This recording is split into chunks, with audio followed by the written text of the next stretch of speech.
Oh, hello. I'm John, and welcome back to The Joy of Art. Today we're going to take something beautiful, something perfect, something delicious, a real work of art, the circus peanut, and use it to create a whole new piece of art. Let's give it a try, shall we?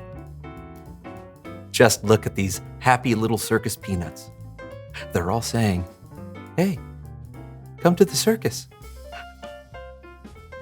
It's an amazing place. There's a person here who can wrestle squirrels and another who can shoot fire out their ears. Isn't that wonderful? Now what we're going to do is just get them a little sticky. Just like that. Isn't that nice? It tastes like delicious fake orange.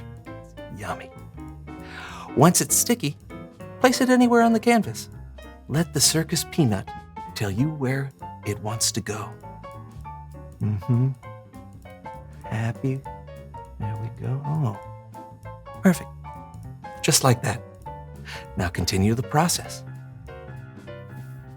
This is going to be fun. Circus peanut.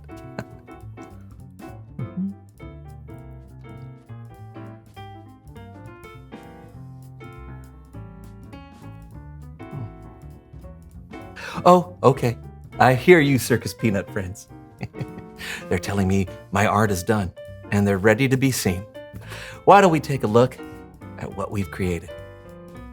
Oh, I think I'll call this piece Sad Clown at the Circus. Because doesn't he look like a happy little sad clown?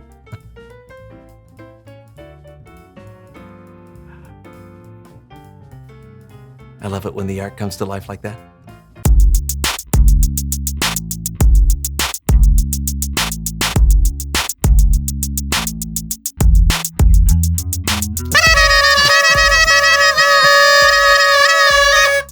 Welcome to the So-and-So Show! I'm Brandon, that's John, Me. and we are excited about today's show. Well, as always, except that today is something special.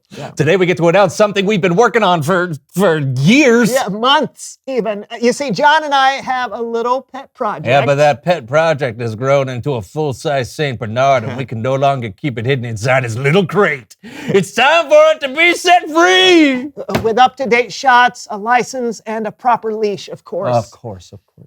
Shall I tell them? Oh yeah, be my guest. Okay, so you may have noticed Brandon and I are wearing these amazing and handsome-looking turtlenecks. That's because, drumroll, our very first musical, Warm Necks, the history of the turtleneck, is finally getting produced!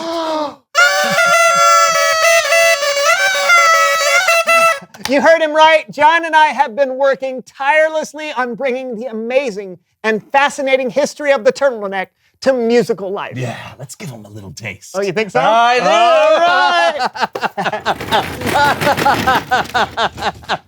All right. It started in the Dark Ages when knights suffered severe chafing while wearing chainmail. As a result, a garment that could protect the neck and torso from rough and heavy metal was born. It's the Dark Age life for us. It's the Dark Age life for us. Instead of cheering, we get chafed. Instead of knighthood, we're disgraced. It's the Dark Age life.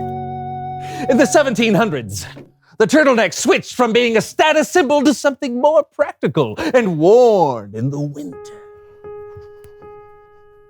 Let it snow, let it snow. This turtleneck can grow. Then, in the 1800s, the fashion moved into the sports world, where the first football uniforms were not V-necks, but the illustrious turtleneck. We don't talk about V-necks, necks. We don't talk about V-necks. In the 1950s, the fashion world was trying to get rid of the outdated turtleneck, but the hero of our story, Finn Maurice Bandana, an artist born in South Detroit, with nothing but a cold neck and a dream, kept the turtleneck alive. I am not throwing away my shirt. I am not throwing away my shirt. Even though it may look silly, keeps my neck from being chilly. And I'm not throwing away my shirt.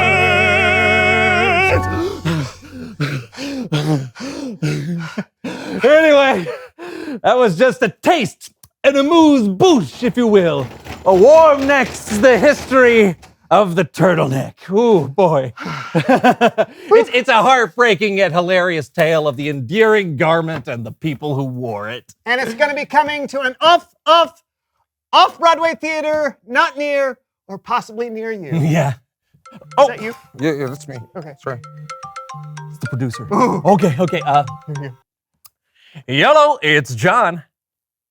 Uh-huh. Yeah. Oh, great. Oh, sounds good. We'll do that. We'll see ya. What did he say? He just called to say he's not producing the musical. But on a positive note, There's a positive note? he said he was sure there was someone out there who could possibly like it. Somewhere. Great. Yeah. That's the last time we try something like that. It's Bible story time with Kellen.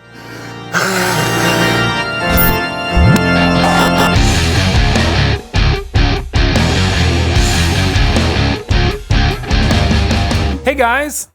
Man, it was tough to hear about your turtleneck musical. I really thought you had something there. Yeah, we did too. I'm pretty disappointed. Thanks for bringing it up again. You got a story for us? I do, and maybe it will help. It's about two brothers who had a pretty rocky relationship, but really it's about a bigger plan. This is the story of two brothers, Jacob and Esau. This wasn't a part of my plan. Betrayal, anger, revenge, and a dream that would change the world forever. Wow. All this and more on Behind the Bible.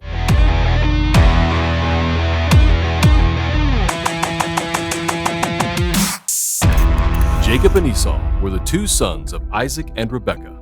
Though they were twins, they were very different. Esau loved hunting and being outside, while Jacob enjoyed cooking and being indoors. I think I should point out here that Esau was just a little bit older than Jacob. And at that time, being the firstborn son in the family was a big deal. It was a big deal. Yeah, I know. I just... Just like narrating stories is a big deal to me, by myself, without interruption. Oh. Carry on.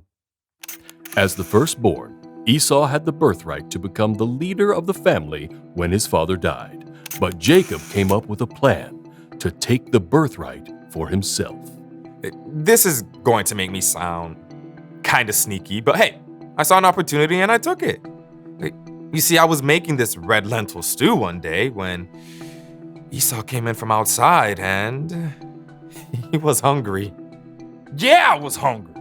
Hadn't eaten for, I don't know, hours. Felt like days. And when I came in and smelled that stew, I was like, well, I gotta have some of that now. So I said, you want some stew? Fine. Sell me your birthright. And he did.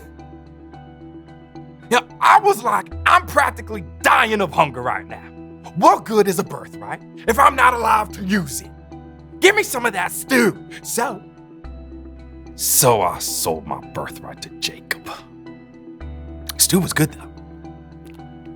For just a bowl of stew, Esau traded all of his rights as the oldest son to his brother, Jacob.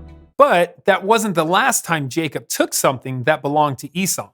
Later, Listen, I didn't go to 4 years of narrator college for nothing. Just let me do my job. there's a narrator college? Later, when Jacob and Esau's father was very old, he called Esau to his side. Dad was old. He was weak. Couldn't see very well. And he said to me, son, I don't know when I'm going to die. Go hunting for me and cook me a meal. Then I'll give you my blessing before I die. So I went out hunting. Didn't think for a second Jacob would betray me. Yeah, so I know parents aren't supposed to have favorites, but Mom liked me best. And when she overheard my father promising to bless Esau, she wasn't satisfied.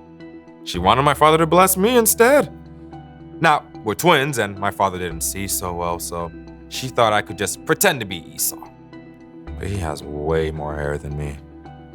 So, she covered me with the skins of a goat. That way my skin would seem hairy like Esau's. And it worked. I told my father I was Esau, and he believed me. And he gave me his blessing. Jacob had bought Esau's birthright for a bowl of stew, and then he tricked Esau out of his father's blessing. And when Esau found out, I was so mad. I wanted to. I was so mad. I'm pretty sure Esau wanted to kill me after that. So, I ran away. Yeah, so Jacob hadn't been a very good brother. He lied, tricked, and manipulated to get what he wanted. you know what I want? Yeah, narrator, college. Jacob ran away from home, and he found himself alone in the middle of nowhere with nothing but a rock for a pillow. As he slept, something amazing happened. I had a dream, a vision from God. There was this big stairway, and it reached all the way to heaven, and there were angels going up and down the stairs, and the Lord was standing there. The Lord said, I am the Lord of your grandfather Abraham and the God of your father Isaac. Your descendants will be like the dust of the earth that can't be counted. All nations will be blessed because of you and your family. I am with you. I will watch over you everywhere you go. After all I'd done, all the sneaky stuff, the lies, God promised to still be with me. I had been trying to make things happen on my own, but God had a bigger plan for me. So I took my rock pillow and set it up as a sacred stone. And I promised right then and there to have faith in God. God really did have a bigger plan for Jacob and his family, a plan to bless the whole world. One of Jacob's descendants was Jesus, who died to pay for the sins of the world. Did Jacob make bad choices? Yes. Could Jacob still be a part of God's plan? 100% yes. God loves us no matter what, and you can trust that God has a plan. That was really good. Which narrator college did you go to? Self-taught. This has been Behind the Bible. Goodbye. What'd you guys think? Well, I love that Jacob wasn't even close to being perfect, and yet he was still part of God's big plan. I think it's great just to be reminded that there is a plan. Yep, because you're going to have disappointments and bad days. It's going to happen. But what we can trust is that God has an ultimate plan to make things right in the world, and that hasn't and won't change. Good to know. Thanks, Kellen. You bet. I'll see you guys next time. You know, I am disappointed about the musical, but I'm not going to give up. Yeah. We've only tried one producer and one musical. We've got way more ideas in us. We could write a musical about tube socks. Yeah, or jorts. Or some non-clothing item, maybe. Maybe. Yeah, but the important thing to remember is that God has always had a plan, so we can put our trust in God. Right on. So, reveal the question. Why are plans important? Well, if you're planning for a trip, it helps to know where you're going, how to pack, what snacks to take. Or when you're planning to build something, it's great to know what tools you'll need and the order to put things together. When someone has a plan, it's easier to trust them because they've put thought into where they're going and what they're doing. So talk about it with each other. Why are plans important? And we'll see you next week for a brand new show. See ya. They are short.